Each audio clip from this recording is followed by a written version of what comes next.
as we start looking at these elements that can take on multiple charges, we need to look at the chemical compounds they make up and how we can decipher what charge they're taking on in specific compounds. So I want to take a look at this compound right here. What's the name of this compound?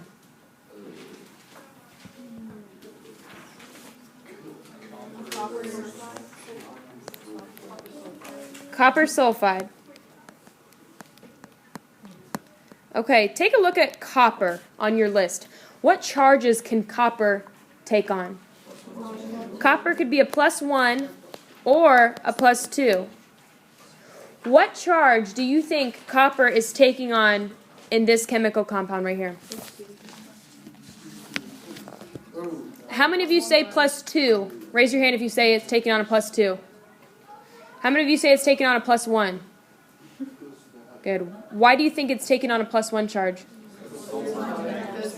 Because there's 2 of them there, and sulfur is a -2 charge. So here we see that if we have 2 coppers and 1 sulfur, which is a -2.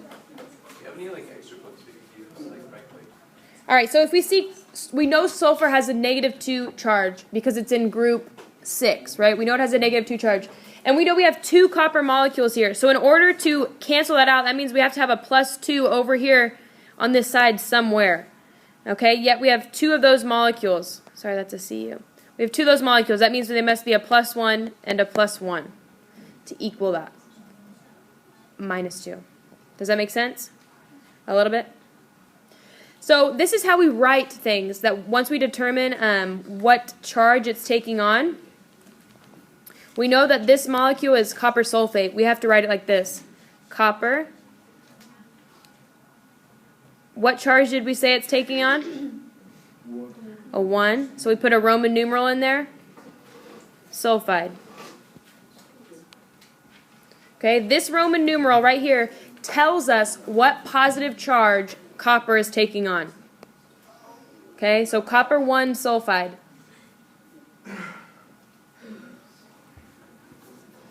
So these Roman numerals are how we're going to indicate what charge these elements are taking on when they have multiple charges they could be using.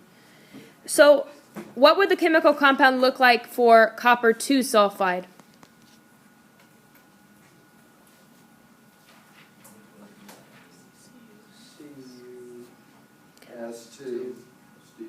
Let's look. Copper +2 and sulfide, which is -2. CuS. Yes, and this is something that we didn't necessarily point out yesterday. Take a look here. When we bring these down like this, then it would be Cu2 and S2, correct? Is that what most of you are thinking? Yeah. However, this is still a 1-to-1 ratio. Okay, the ratio between those 2 to 2 can be reduced to make it 1-to-1. Okay? And so then we just leave these out if it's a 1-to-1 ratio. Okay, let's look at this compound.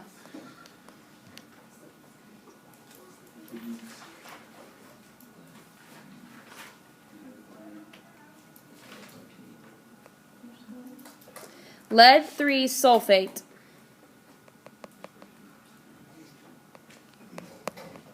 What's sulfate? Is it one of your polyatomic ions maybe that you should have memorized? What charge do we know lead has in this case? 3 plus 3. Good. We know it's +3 because this Roman numeral right here is a 3, and that tells us lead's charge in this case. We know sulfate, or we will know sulfate soon when you have these memorized. Sulfate is SO4. Where are we? So we have kind of our basics written here. Sulfate is a chemical compound by itself, so we have to make sure that it stays by itself, okay? It stays alone. So when we do our crisscross here, we cross these down. We're going to bring our 2 down for lead, and we're going to bring our 3 down here. So we rewrite it as lead 2 SO4, and then we make our parentheses because we need 3 of those sulfate molecules. That's where these parentheses come in. You guys have seen the parentheses from calculating molar mass, right? This is familiar. But now you know why this occurs. We need 3 of those sulfate molecules in order to cancel out the charge from lead. Right? So that's why those parentheses are there. Because now we have 3 of those whole molecules. Let's take a look at tin.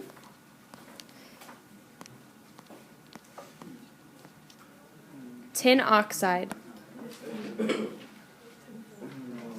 Yeah, tin 4 oxide. What's tin? Tin, SN.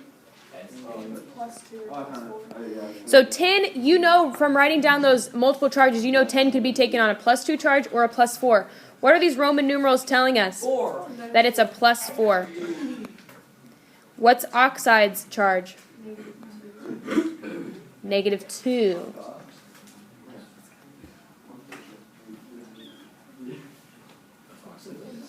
Okay. Oxide is just the ion version of oxygen.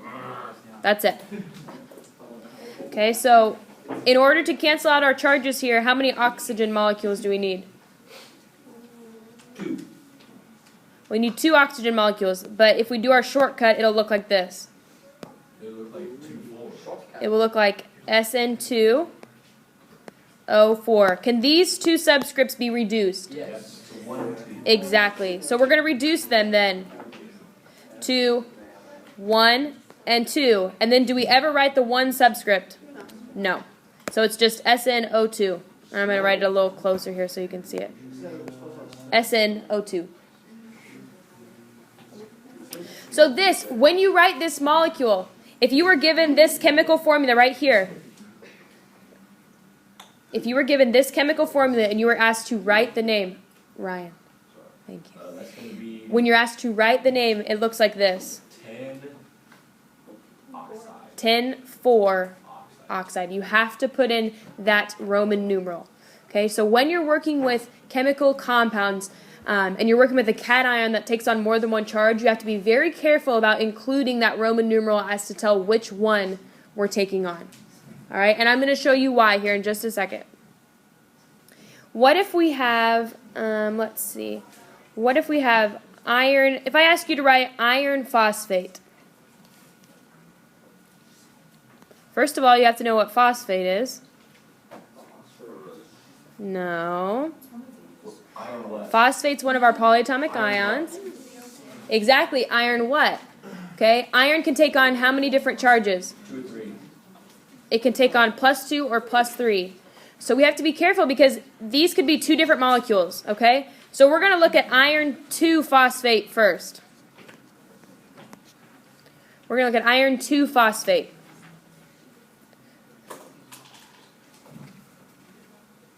Phosphate is PO4, and it has a -3 charge.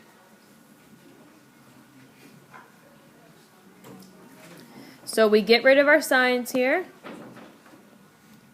We cross them down, and it gives us iron 3, PO4, 2. So this is what an iron 2 phosphate molecule looks like. Okay? This is what an iron 2 phosphate molecule looks like. Now I want you to do an iron 3 phosphate molecule. Okay, can I get rid of this slide? I want you to write an iron 3 phosphate molecule in your notes now. So iron 3 phosphate.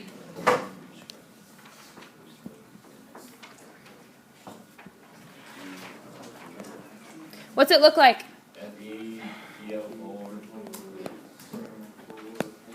That's it. That's it. Wait, why don't Exactly. We don't have to put parentheses around PO4 unless there has to be a subscript on the outside. Since it's only a 1 out here, we drop it and we can drop the parentheses.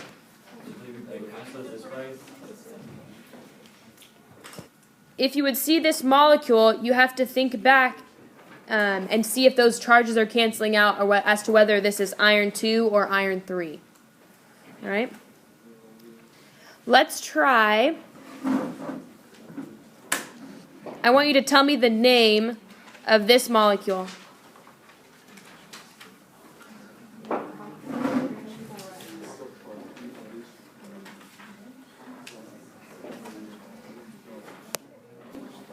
Okay, so when naming this molecule, it's important to remember that copper can take on multiple charges. If we're canceling out a chloride ion, which is a -1, what's that mean copper has to be? +1. +1. So then the name of this molecule would be copper 1 chloride. Any questions there?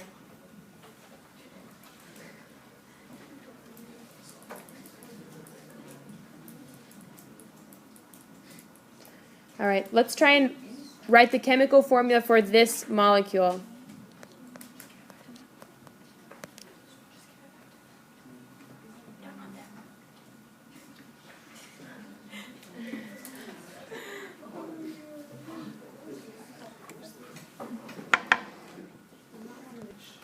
FeOH3. Thanks, Ashley. Is your name Ashley? No. No, your name's Scott, bad decision. All right, here we go. Is this what everybody had? Raise your hand if that's what you had. Yeah, very good. Wait, does it have to be in parentheses? Yes. Oh. Yes. This is why. This is why it has to be in parentheses. If it wasn't, it would look like this. Oh, it would just be a hydrogen. Exactly. And it can't be like that because this number only corresponds to the element directly to the left of it. Since we have it in parentheses, this 3 corresponds to this whole molecule right here. I can see the light. What if I had lithium hydroxide?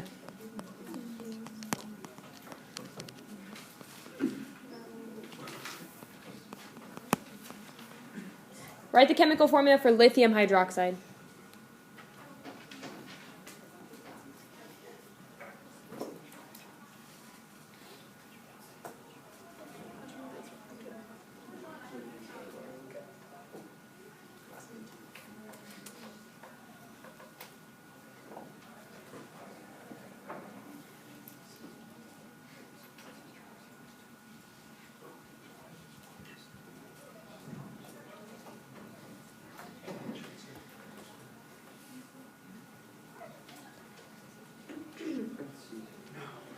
Perfect.